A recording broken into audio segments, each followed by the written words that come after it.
Hello, welcome to the channel Why Stories. Enjoy watching. Rita was watching the news in an improvised cinema in the colony. It was difficult to call this room a cinema. It was more like an old library, strangely still stocked with decent books. Are you here for use and possession? Yes, why? Well, I am too, a pale girl with dull hair winked at her. I'm Leticia. Rita, the girl replied quietly. Why do you look a bit down? What? That means kinda sad. If the news bothers you that much, just don't watch. We have some suspicions about these news here. I'm sad because I'm innocent. That's an old one. Everyone here claims to be innocent, Leticia smiled, revealing strong, pearly white teeth that didn't quite fit her overall appearance. But I really am innocent. I was framed. Whether you believe it or not, Rita said, stroking her short, white hair. Oh, really? Yes, really. Well, then I feel sorry for real. I'm actually guilty. I wanted money. I wanted to live like a human, not like everyone here. I wanted happiness, but it turned out it's not in money. I should have lived modestly but like a human, and now... She waved her hand and slapped herself on the knee. The girl with the red ponytail sitting in front of her clicked her tongue disapprovingly and pointed her finger. What's wrong, Violetta? Leticia asked, frowning good-naturedly. Ignoring Leticia and focusing on the TV, the ponytailed girl kept looking at the news. Thus destroyed both others and myself, she continued in a whisper. Do you understand? Rita remained silent. She wasn't sure whether she wanted to talk to anyone at the moment or not. She didn't want to get close to criminals. She herself was innocent against them. She avoided them as if she feared getting dirty, and that made her feel guilty. There were people here too, and perhaps some of them were also mistakenly brought here. Are you really not guilty of anything? Maybe you should apply for a review? Already. Rita bit her lip. She felt like she was about to cry on the knees of a stranger. How much she wanted to cry. But she knew that prison was not a place for sentimentality. Just show weakness once, and you'll be remembered, and only God knows what comes next. Here, you need to be alert, so she needed if not friends, then at least supporters, and Leticia was the only one so far who had dared to speak to the newbie. The rest either ignored her or pretended as if they didn't see her at all. So, what's the deal with the news? Rita asked, tilting her head so Violetta couldn't hear them. She thinks, Leticia began, nodding cautiously towards Violetta, they've set up special television for us here. What do you mean? Rita didn't understand. There's regular TV, where they broadcast the news, and there's our special one for inmates. She thinks she made an indefinite gesture, pointing somewhere up, feed us fake news, scare us on purpose, so we wouldn't want to break free, as if it's worse out there. Sit quietly and don't stick your nose out, or maybe something worse might happen. Leticia leaned in close to Rita and whispered loudly in her ear. She thinks they might even be conducting some experiments on us. Leticia looked at Rita, waiting for a reaction. Rita sat there, furrowing her brow in thought. Rita sighed heavily, wondering if she should believe everything they were saying here and whether she was sitting next to a madwoman. But after some consideration, realizing she had no one else to talk to, Rita chose the lesser of two evils. What kind of experiments? She asked. Have you heard of NLP? Neurolinguistic programming? Yes, the 25th frame and all that. Do you even believe in it? Some people laugh or just dismiss it, but I take it seriously. I take it seriously too. NLP exists, it's a scientifically proven fact. That's good to hear. You know, Rita, there's a nice hall here where they used to show movies. It's under renovation, but they'll reopen it soon. Then we'll have some fun. Leticia chuckled hoarsely and coughed. All right, enough of that, you too. Violetta with red hair flicked her tail and stared at Leticia. You've made me miss all the news. What are you chattering about? You've created chaos here. It's all good, Leticia waved her hand, smiling at her cellmate. You yourself said there's no truth in the news. Anyway, I think they pay us there. Let's go. Leticia intentionally shifted the conversation to a different topic. It was clear that she didn't want to get into an unnecessary argument with Violetta. Stay away from her, understand? Violetta gave Rita a meaningful look. Why? Because she's a tube. What? She probably has tuberculosis, and it's contagious, Violetta explained. And our bunks are still close by. Don't they check for that here? It depends. They won't check until the person starts coughing up blood or has a seizure. And who needs us here, anyway? Violetta shrugged and, nodding at the buxom dark-haired woman behind her, walked out of the library. Rita left the library too. She couldn't figure out why and for whom in prison they would use NLP, but that wasn't her primary concern right now. She was more worried about what Ernesto was up to. What else would her husband come up with to spite her? She suspected that he would do everything in his power to ruin her life. Ernesto had worked in the police force for 8 years in the Department of Economic Crimes. He rarely dealt with cases related to the distribution of illegal substances, but on the day they planted that unfortunate package on Rita and her lover, somehow it ended up with Ernesto. If only she knew where it came from. Why be surprised? It's your cop. Of course, he has access to all of this. Oh, Rita, throwing a wife under the bus to get her an ankle bracelet, you need a solid reason for that. I wouldn't be surprised if he is sweeping with both barrels, Leticia sympathetically nodded as they sat together in the cafeteria. Rita decided to share her story with Leticia.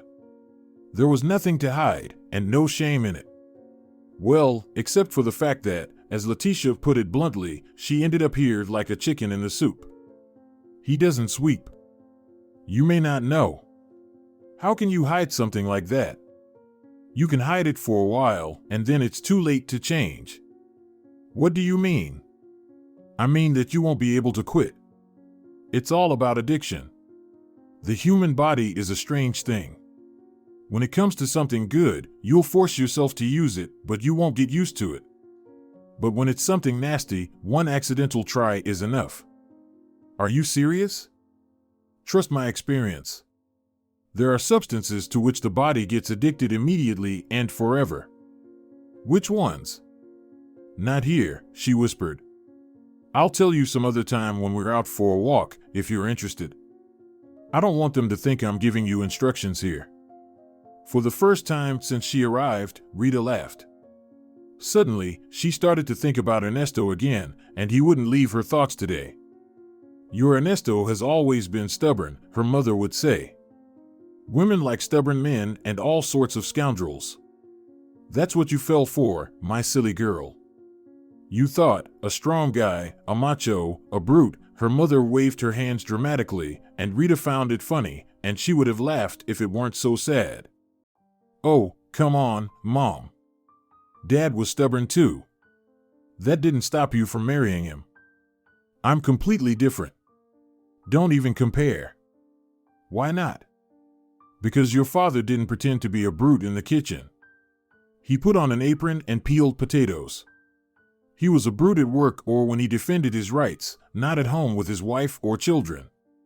A real brute knows where to apply his brutality. What if he doesn't know when to be brutal and when not to be? Then he's not a brute, but a hillbilly. So what should I do now, Mom? What to do, what to do? You should have looked who you were marrying. But now what? What? Now there are two options, move forward or backward. What do you mean by backward? Rita didn't understand. It means either continue to live, adapt, comply, and please, or get a divorce. Rita covered her face with her hands. She didn't want a divorce. She wanted to fix everything, save her family. But how, if Ernesto opposed her at every turn? When I was making soup this morning, Ernesto said I couldn't cook because I forgot to add pepper. Wasn't he like that before?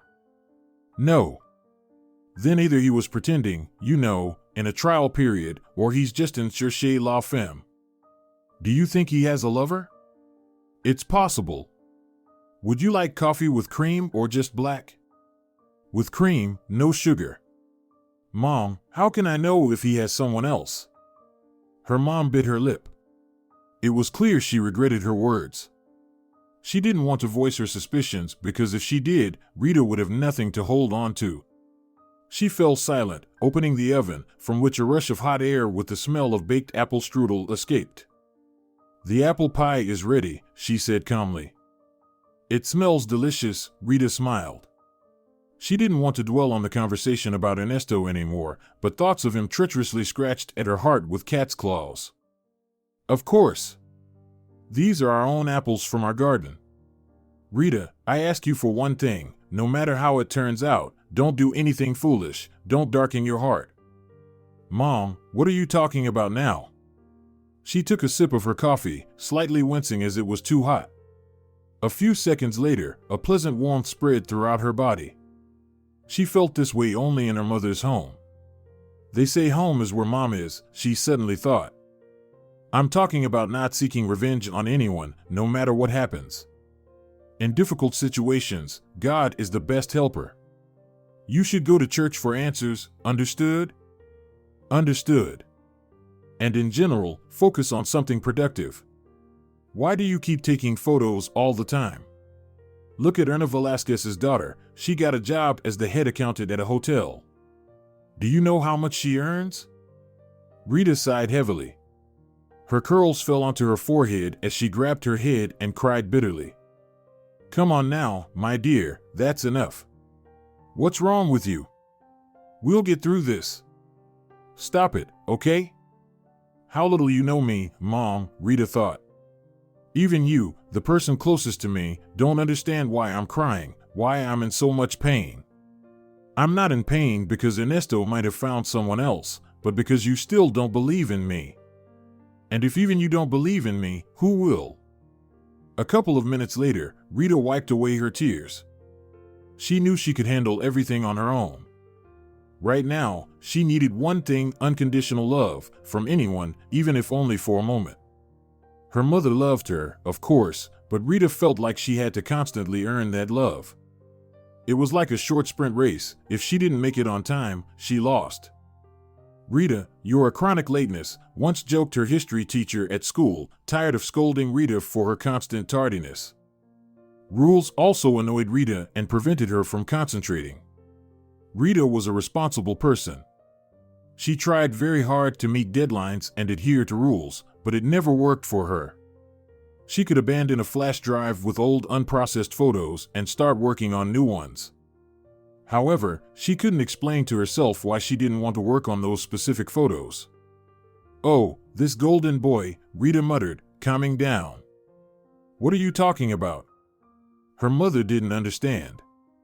It's just a saying about the son of Mom's friend, who is always used as an example to her own son.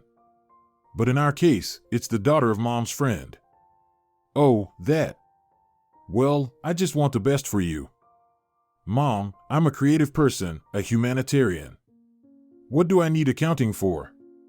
Do you remember how bad I was at math in school? I barely got passing grades.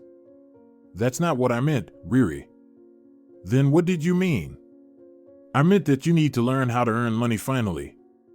Photography is not a profession, it's a hobby. And, by the way, was it worth going to a college that doesn't provide job placement? Mom, why are you saying such things? I can't imagine my life without photography. I just bought a new camera for myself. I wanted to show it to you, but if you're not interested. Of course, I'm interested. And I do earn money. I got paid for the exhibition just last week. Riri, I'm very happy for you, but you need a job with a stable income. You can't live on occasional earnings. Let's say you and Ernesto break up. How will you survive? You have to understand, I'm concerned about your future. You know me, Mom. I'd rather starve to death than do something I don't love. Look at your own life. Do you enjoy being a cook? Her mother shrugged, smoothing her gray hair, which was gathered in a bun at the back of her head. I do, Rita. I can't complain about my life. It's not like I'm living hand to mouth. I've always had money because my salary remained untouched for months. What do people spend their money on these days? Food and essentials. I hardly bought anything. Remember, I used to go to our restaurant even for bread when you were a child. Well, you do what you love, but I don't enjoy cooking, and I don't like dealing with numbers either. I love photography, Rita said, spreading her hands. Then photograph school kids, go to daycare centers, photograph weddings. I heard they pay well for that. I've had enough of weddings. There's no creativity in schools, no imagination, nothing to insert, you know what I mean. Portrait photography is dull, Mom. That's exactly what I'm talking about, my dear. Everything that brings in money bores you. But how are you going to live? Rita nodded sadly. With Ernesto, she never denied herself anything, but she understood that it was only temporary. She knew that a police officer's salary couldn't provide them with a carefree life. She wasn't aware of where Ernesto's money came from, but she had her suspicions. Ernesto himself said he had a business distributing alcoholic products, but Rita suspected he was involved in something much more dangerous and illegal. Now, from the perspective of the correctional colony, she realized that Ernesto was actually involved in the distribution of entirely different prohibited substances. Rita had asked several times for her case to be reviewed, but she received no answers, or perhaps the answers simply didn't reach her. Why are you sulking? Signing to see, Leticia said sympathetically, as sympathetic as a person who had spent 7 years in prison could be. What makes you think that? Rita asked, discreetly wiping away a tear. Well, I don't know about others, but I can see it, she switched to a whisper. They don't like such things here. I know. But you won't gain any favors by being mistreated here, understand? Everything is about perception. You need to realize that and calm down. Do you want some tea? Rita nodded, smiling. The tea was strong, bitter, surprisingly tasty, and fragrant. They drank it from metal mugs and looked at each other. Look at that, our little Tweedledum and Tweedledee are sitting on the bed, having tea, the buxom brunette said, nudging Violetta with her elbow. Violetta got up from her bunk, approached the cabinet with mugs, and kicked both mugs onto the floor with her foot. The tea spilled, and the mugs rolled under the bed. Rita managed to jump up in time to prevent her tea from spilling out, or else she would have been burned. Leticia screamed in pain. Half of the tea from her own mug had landed on her bare knee. What's this now? The skinny female guard with a stern face rushed in at the noise. Spill my REA, Leticia explained, wincing, and pointed to her burnt knee. Nothing serious. Okay, that's it, everyone out. Stop making a racket here. You're getting on my nerves with your pranks. She turned off the lights, and the cell fell silent. The next day, Leticia was taken to isolation. Her cough had worsened, and her temperature had risen. Rita approached Violetta during lunch. Why are you behaving like this? Rita asked. After a moment of silence, and with Rita not leaving as expected, she reluctantly replied. I already told you, don't socialize with her. I'll decide for myself who I want to socialize with. Our cell is shared, and the rules are the same for everyone, whether you like it or not, added the buxom toothless brunette. And the local rules forbid sitting on tubs and drinking or eating with them. You could have explained that in plain language, Rita shrugged. You were told yesterday not to associate with her, Violetta stubbornly repeated. I was drinking from my own cup, and our beds are right next to each other. What can be done about that? But you were sitting on her bunk. Violetta stared at her with her green eyes, her gaze cold and indifferent. It was clear that the incident was over for her, and she was annoyed by Rita's questions. I won't sit there anymore, Rita conciliated and sat down with them at the table, making a gesture to ask for permission. Violetta nodded reluctantly, pushing away her glass of juice. But nobody knows what's with her, it might just be bronchitis. She was on drugs. What bronchitis? Violetta replied. She has HIV. I can't imagine how she ended up here at all. They have their own zone for that. She told me she never used, just sold. Everyone says that, smiled the busty brunette, flashing a toothless grin. But I was framed. The buxom brunette and Violetta exchanged glances and smiled. Husband set me up, the cop. So you're a cop? Maybe you're a snitch. Would I admit it if I were a snitch? Did your husband really set you up? The buxom brunette leaned towards Rita, studying her with surprise, as if seeing her for the first time. I swear to God, Rita replied. Unbelievable. Pigs, they're all pigs. Well, you knew who you were getting involved with. I didn't know, that's the problem. Anyway, I'm leaving. Ladies, forgive me if I did something wrong, Rita said politely, finishing her juice. The juice was gray, strange in taste, salty, not as delicious as yesterday's spilled tea, Rita thought bitterly. You too, forgive me, Violetta nodded reluctantly. I didn't mean to be harsh. I don't want us all to end up in isolation. HIV is not contagious in everyday life, although if she's in the advanced terminal stage, it's probably tuberculosis, Rita said, lost in thought, stroking her light quiff. Well, that's what I've been saying all along. A few days later, Leticia was released from the infirmary, and she returned happily. Girls, we're having a party tonight. No AIDS, no tuberculosis either. I'm as clean as a virgin before her wedding, she announced loudly from the doorway. Leticia, who doubted that? The elderly woman with a battered face called out from her bunk. Everyone here had doubts, Leticia grumbled. I would have doubted too in your place. Well, no hard feelings. Rita smiled at Leticia, who was happier than the others. She hadn't made any friends here, perhaps because she had absorbed a few simple truths. The first of them was that a person here had to have personal space, which sometimes had to be defended. No one should sit on your bed. No one should take your things without asking. No one should judge you, at least not in your presence, unless you're the scum of the earth. The last scoundrels here were considered those who shared nothing, didn't participate in the common fund, hoarded, hiding candies, and rustled wrappers secretly at night. Such people were not only disliked here, but sometimes they were subjected to severe punishment. Hitting someone for such an offense was considered quite decent, sensible, and instructive. If such a person repeated the offense, they lost respect, and nobody talked or defended them. Glad you're back. Can't have a word with anyone else, whispered Rita when she approached her. Glad myself. It was utterly nauseating there, lay in bed for a while. Had a fever for almost 2 weeks, then it got easier. Now, it's a whole different matter. So what was it, Les?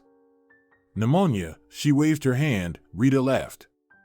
Under different circumstances, one would have been scared to death, it's lung inflammation, but not in Leticia's case. Shall we have Pruno? Leticia smiled. Why not? We have cookies in the community pot here, Leticia. Very tasty, Papa sent them, declared a crumpled old woman. For some reason, she called her husband Papa. Thanks, Leticia said on the go. Can I now sit on your bed, Rita? I don't have any linen on my bunk yet, they made me take it off. Probably burned it, like a leper's. Sit down, you can, Rita nodded. And you, Rita, you know, you look like an Irish singer.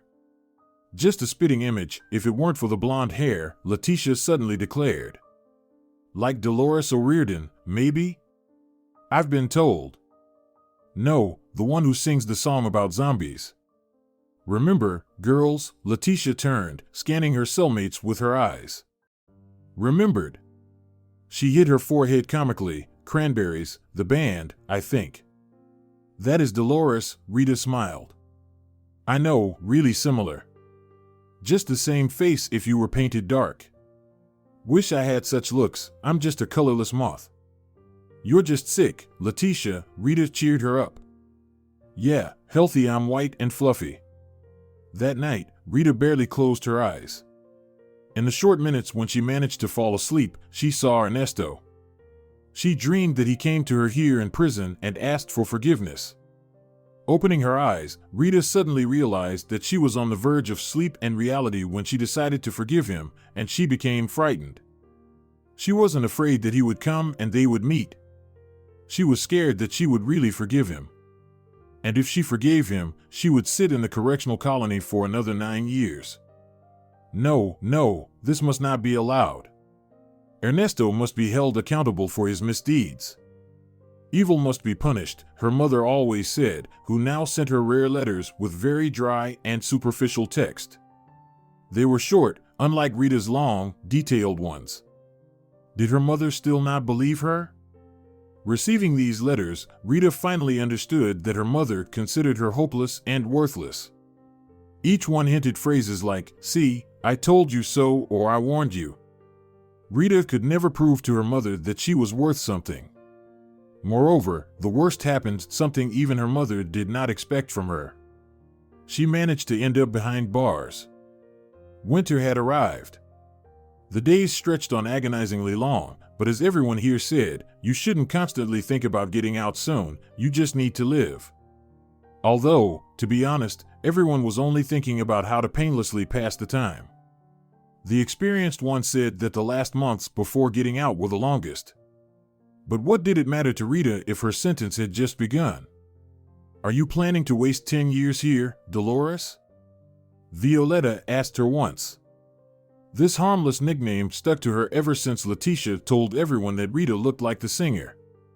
Rita wasn't offended by the nickname, rather, she even liked this distinctive feature. "They don't reply to me," Rita bit her lip. Mother also comes out of the police empty-handed again. "Well, your cop is a real bastard, I'm amazed," Violetta shook her head. "If I had my way, I'd burn him at the stake." Oh, the line went uneven. She clicked her tongue, lifted the sewing machine's foot, and ripped the seam. "Have to re-sew it now." "Burn him, you say? Like Giordano Bruno?" Rita smirked. "Who's that?" "He was a scientist who spread Copernicus' teachings. He was burned at the stake for his beliefs." "You're so smart, Dolores," the woman with the crumpled face smirked. "You should be teaching history in school, not rotting here. By the way, what did you do outside?" "Photographer," Rita smiled. "A good one?" Leticia asked. "Who knows?" The women laughed, turning towards her. Each of them sat at a sewing machine. Here, they only sewed uniforms for soldiers. Rita couldn't help smiling herself. She truly didn't know if she was a good photographer. She knew one thing for sure, she was doing what she loved, and now her life was just taken away from her. "It's clearer from the side," she shrugged. "I'll ask my mother to send my works if they allow it to be passed on, of course." "Useless. Not all letters even get here, as you know." "Well, why not try?" "Go ahead and ask if you don't mind losing the photos," Leticia replied. "I don't mind. Why pity them? Might print them again in about 9 years. "Hey, stop that," Violetta interrupted. "You'll get out sooner. We'll achieve justice. And they'll lock up your cop, understand? Much sooner than you think." "That would be nice," Rita responded. She sighed heavily and started sewing the new seam. "Olivia, it's late already. How long do I have to wait for you?" "Dad, don't wait for me, just go to sleep." "I'm fine." Her voice sounded almost alien. The phone beeped. Antonio Suarez knew that Olivia was involved with a bad person, understood that she was using something, and he couldn't fathom that he couldn't influence anything. Olivia was 19 years old, and at that age, everyone has their head on their shoulders. But why not his daughter? Senor Suarez redialed Olivia's number, but there was no answer. Olivia just hung up the call. No conscience at all. Senor Suarez trudged to the kitchen, opened the fridge, took out sedative from the medicine cabinet, and dripped 40 drops for himself. A few minutes later, his heart calmed down, but sleep still wouldn't come. He kept redialing his daughter's number until she finally turned off the phone. "It's discharged," Olivia answered his silent question, arriving home in the early morning. "Of course, it's a desert out there and no one else has phones. Give me the number of this guy of yours." "Camillo," Olivia reminded him. "I don't intend to remember." "Why should I remember the name of your scoundrel?" Senor Suarez snorted. "Dad, you're starting again." "I'm starting?" "Of course, it's me who goes out who knows we're in the middle of the night and turns off the phone. I told you, it discharged. What's unclear?" "The only thing that's unclear is how you, an adult woman, allow yourself to roam around at night." "I'm not roaming." "No, you are roaming." "Dad, I'm an adult and can allow myself to do whatever I want." Olivia locked herself in her room. Her crying could be heard. Senor Suarez rushed to her, but found the door bolted from the inside. "Olivia, open up, we need to talk." "Not today, Dad, please. I'm very tired. I don't like how you've been looking lately. Are you using something? We need to see a doctor. I promise, I won't say another word to you. Let's just go to a narcologist.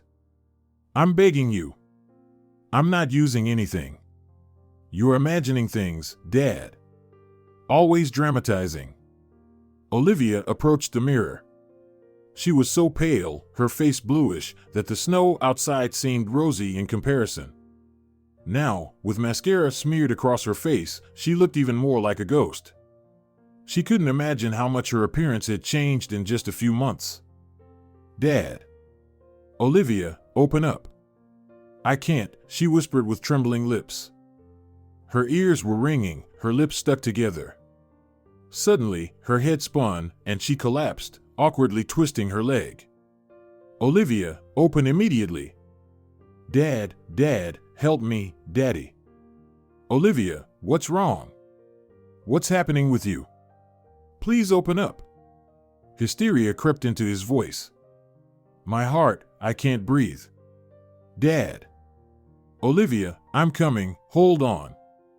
Senor Suarez unsuccessfully hit the door with his elbow twice, then ran and kicked it open.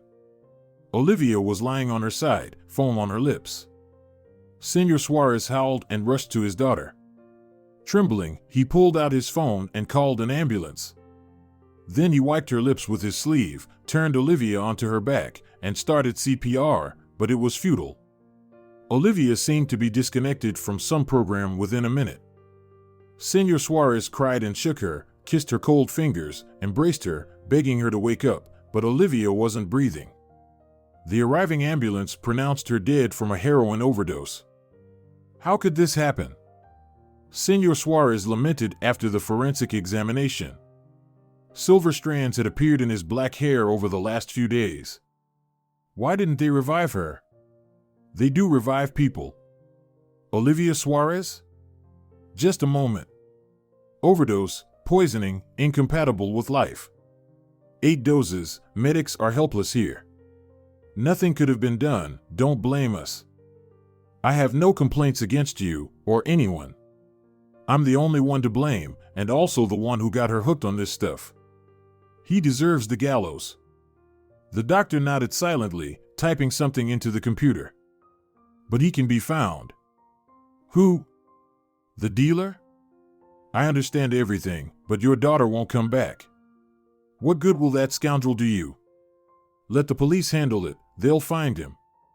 I want to find him myself and look him in the eyes. My advice to you, don't take the law into your own hands. You'll destroy yourself.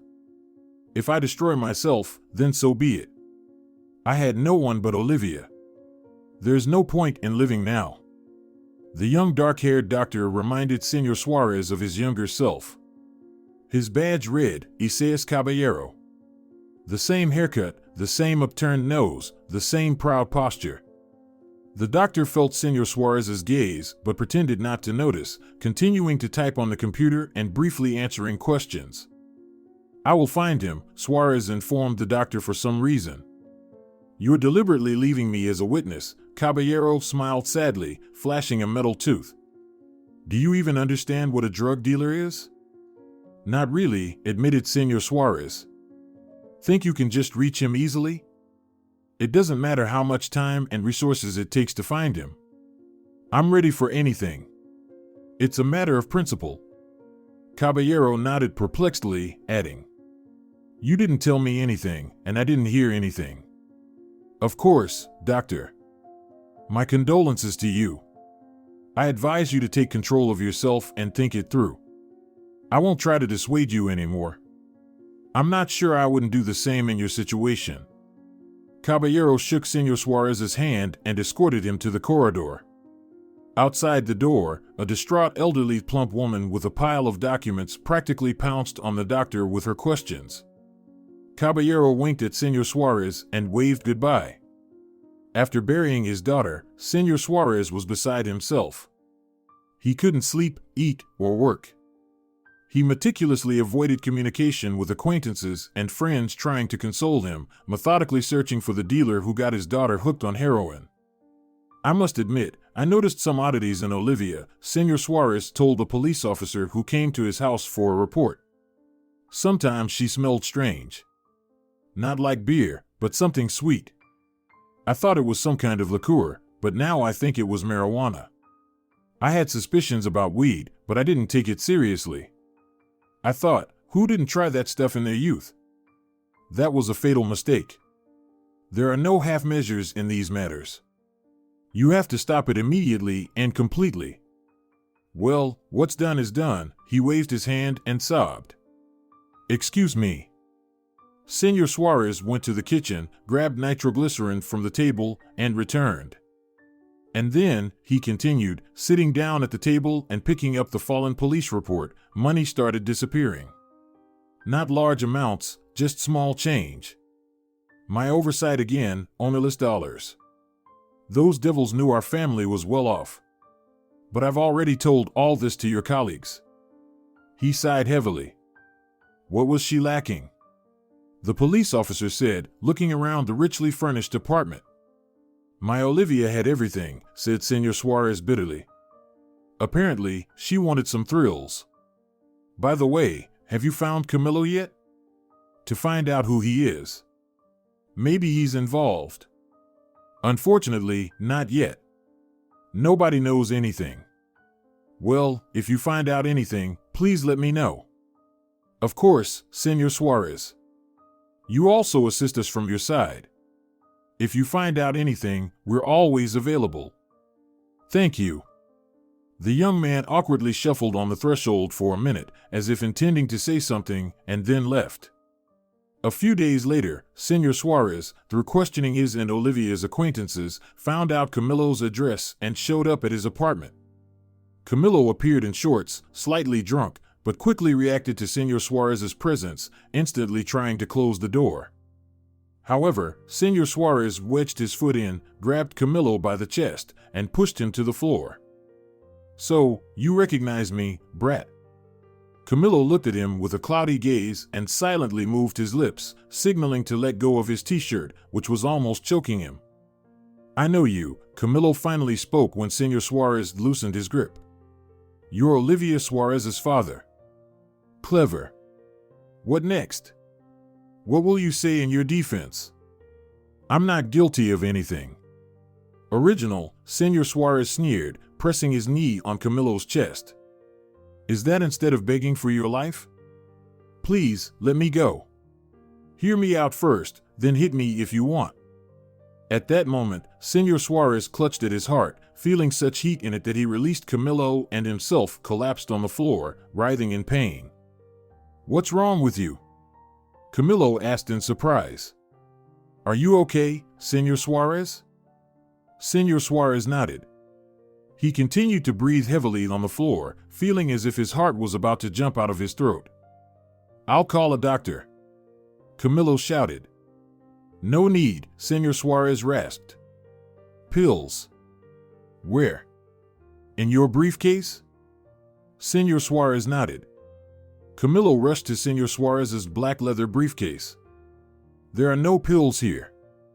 In haste, he emptied the briefcase's contents and finally found nitroglycerin. This? Here, take it quickly." 15 minutes later, they were drinking juice in Camillo's kitchen.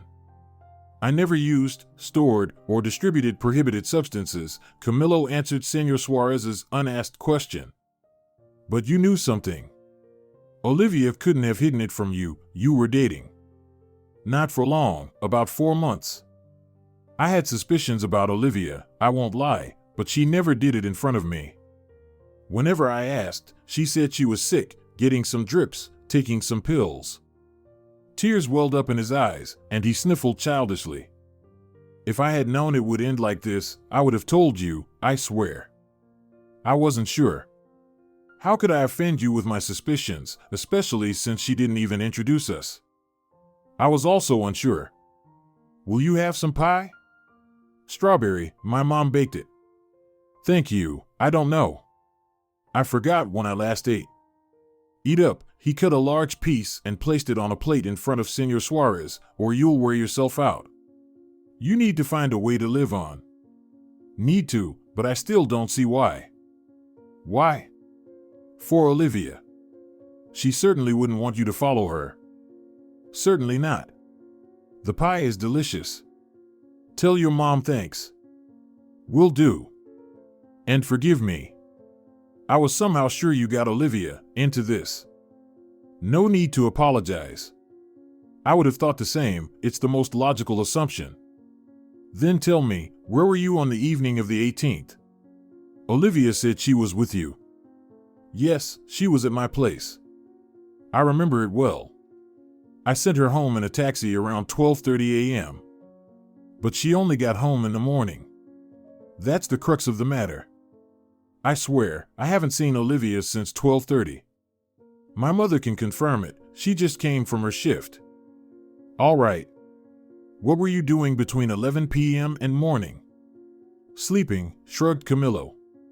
"Went up to my room and straight to bed. I had to be at the university by 9 a.m. "I see.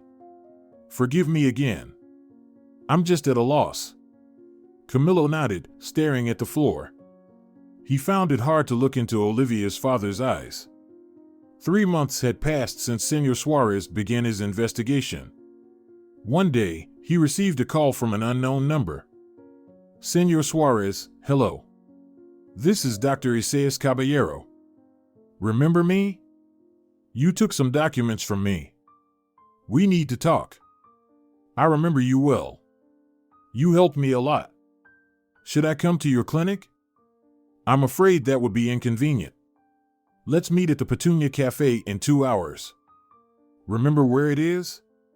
On the right side of our clinic."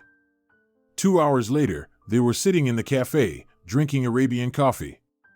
"Sorry to pull you out like this, but there's a matter. Can't wait, as they say. New facts have emerged regarding your daughter's death." "What are they?" Dr. Caballero adjusted his tie, which seemed to have been choking him all day. "We had a conference today," he explained, "had to wear all this masquerade." Caballero fiddled with his tie for a while, then abruptly pulled it off his neck. "So, I know who supplied heroin to your daughter." "How?" "Allow me to keep that a secret. First, hear what I have to say, then decide what to do with this information." "All right, go on, I beg you." "The heroin supply in our city is overseen by a certain Ernesto Sobrado, a police lieutenant. The last batch of the product was defective. It's a long story to explain in medical terms. Simply put, pure poison. Before this was discovered, 12 more teenagers died in the city." Senor Suarez's mouth fell open, his face contorted with horror. "So there were no 8 doses?" "No, I lied to you. 3 were brought to our clinic. The police came, threatened us, and made us write a report of overdose, which we did. At that time, I didn't know who was behind it all, but now I do." "How?" "Don't ask, that's my concern."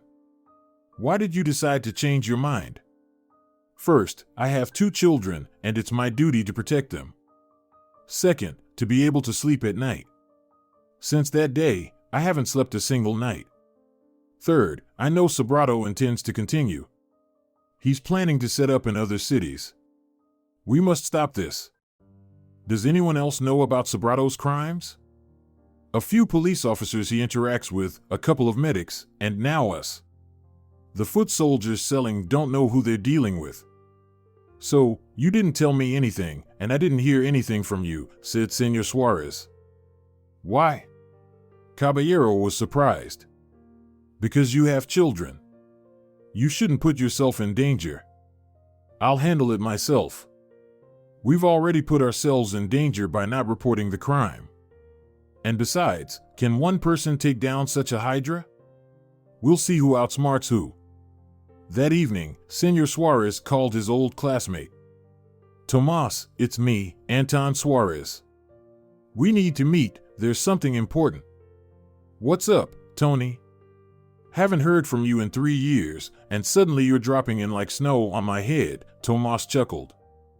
It's bad, Tomas. My daughter Olivia, she's gone.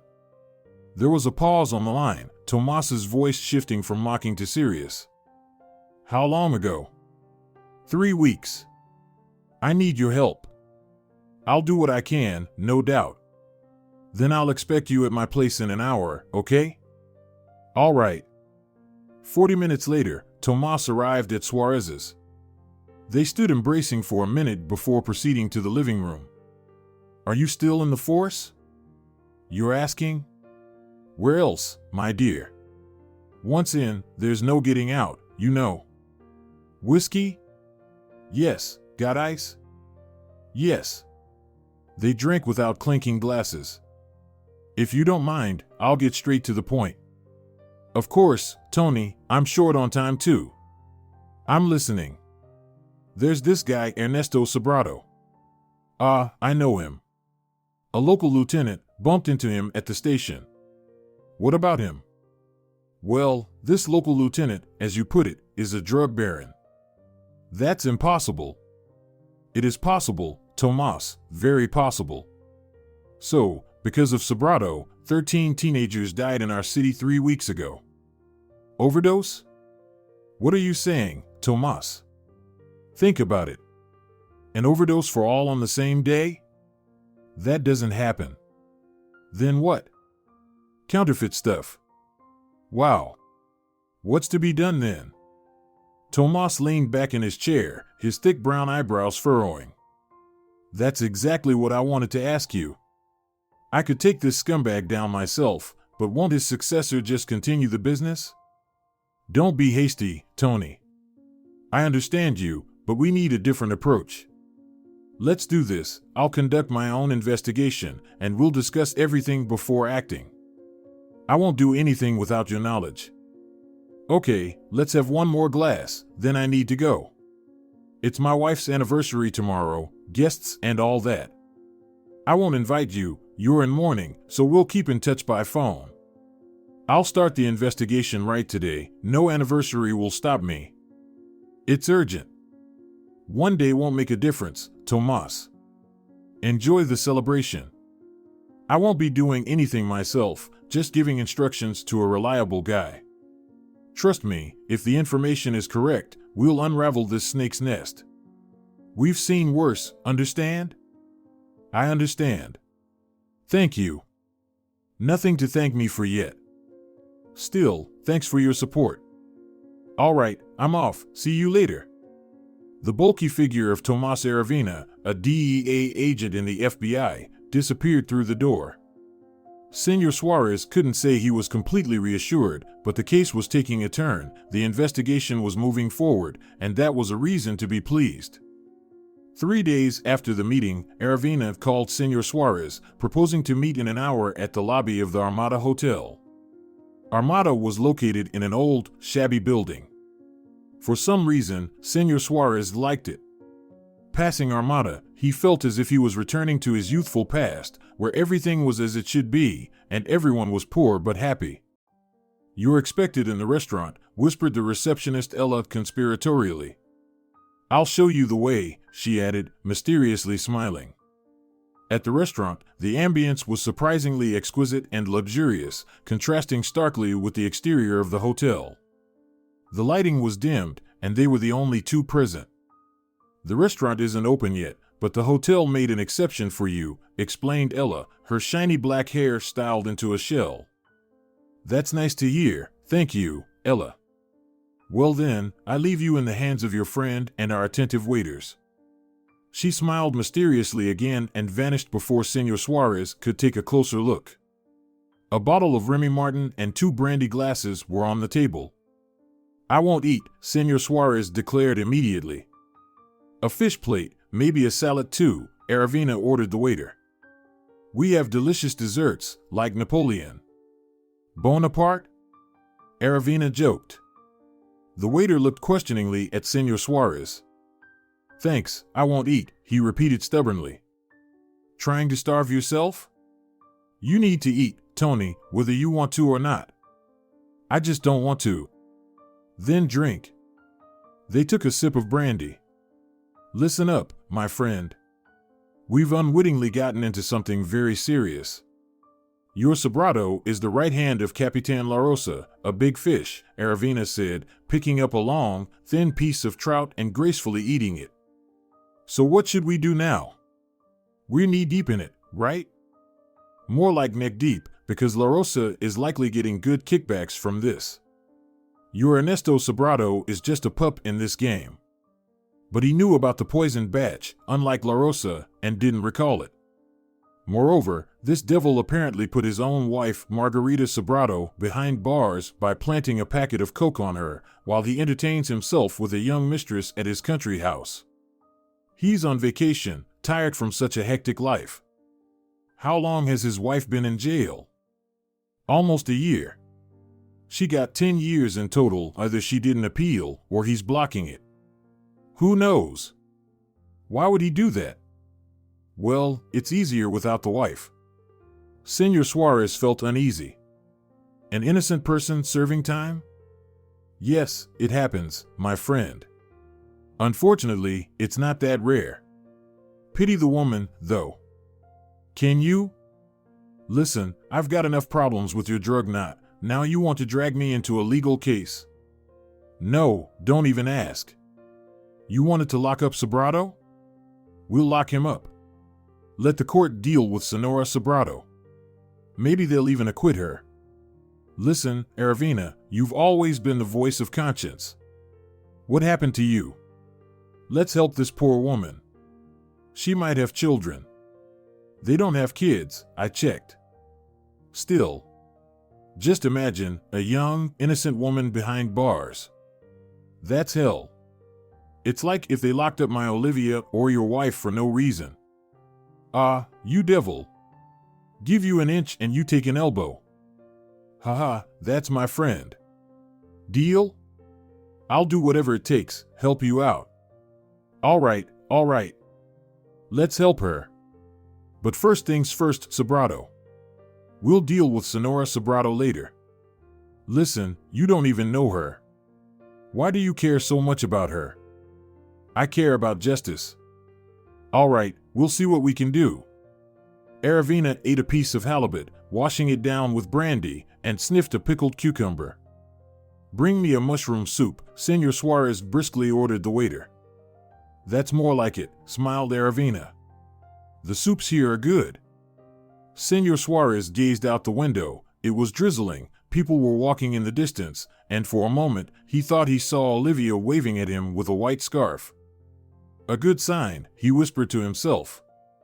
Aravina didn't hear him. Ernesto was in the jacuzzi with Caterina Pastrana, a magazine cover model. To him, Caterina was like a fairy tale princess, full breasts, curvy hips, rounded shoulders, just as he liked. She seemed sculpted especially for him. A far cry from his slender wife, Rita. We had a jacuzzi just like this for a shoot in Los Angeles, but 3 times bigger. I was so scared to jump into it.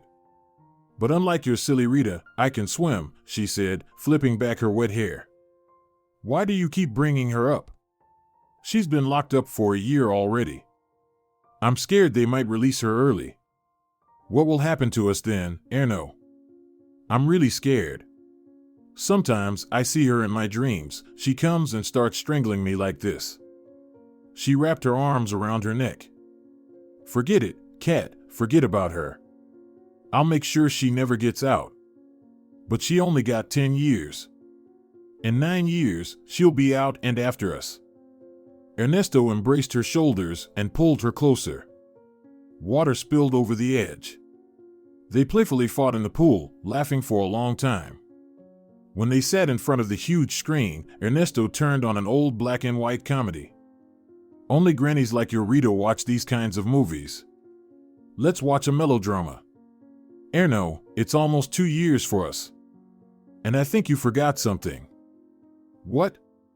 Remember, as a token of your boundless love, you promised to transfer all your property to me?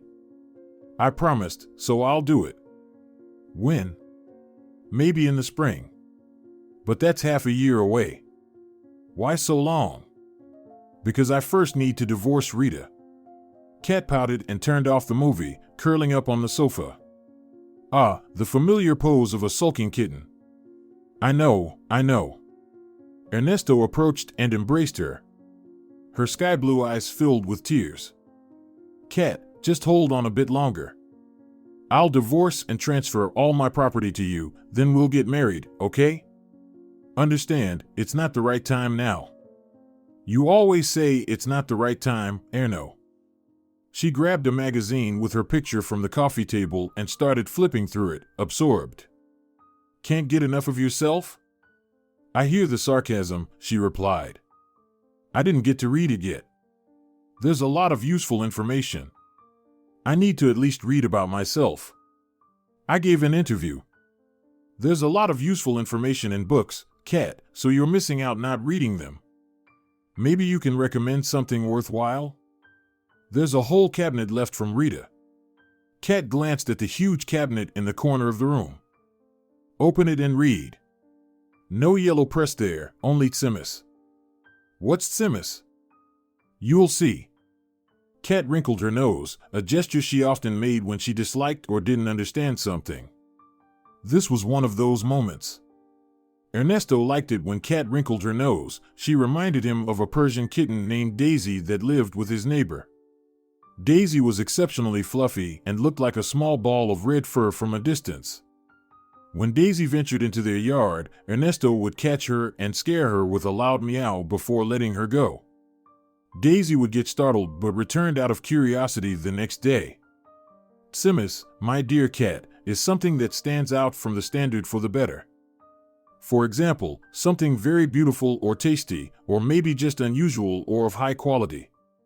Like my new Porsche? It's also unusual and of high quality. Well, at least, Ernesto replied after a moment's thought. Here, take this. He pulled a stack of books from the cabinet and tossed them in front of Kat. Here's the real Tsimis, the best of what's here. Read these, and I'll give you more. Someone's knocking. Must be the neighbor. Ernesto walked to the door. Erno, I'm getting tired of this neighbor. Did Daisy wander into our territory again? Indeed, their neighbor stood on the doorstep, an elderly man with silver hair, wearing a woolen blue sweater and holding an elegant cane. He awkwardly entered the living room and greeted them. Kat didn't respond. The neighbor looked at her in surprise, asked about Daisy, and left, clearly upset by Kat's presence in Ernesto's life. Don't mind him. He was very fond of Rita. They were close, and now he's upset. He realizes you've firmly taken her place.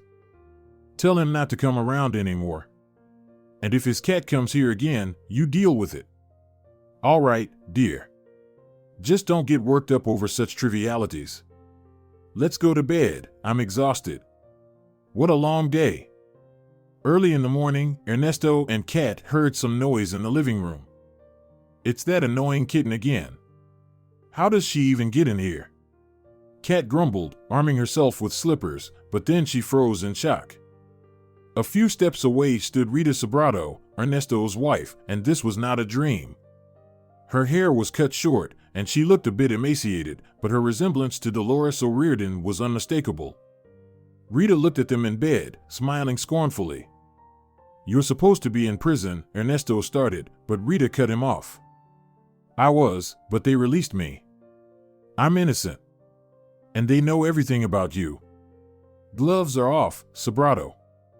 Rita winked at him slyly. Behind her entered the police and an investigator, as well as Senor Aravina and Senor Suarez. Seeing Aravina, Ernesto's mouth fell open. "Pack your things, you're under arrest," the investigator said casually. "Do you have a warrant for my arrest?" Ernesto's voice was unusually high. "Of course, Senor Sobrato." "Hurry up, time waits for no one," Senor Aravina suddenly spoke. "We have a long conversation ahead of us." "And you," Rita suddenly addressed Kat, "get out of this house. It's still mine, for now. It will remain yours," Anton Suarez smirked.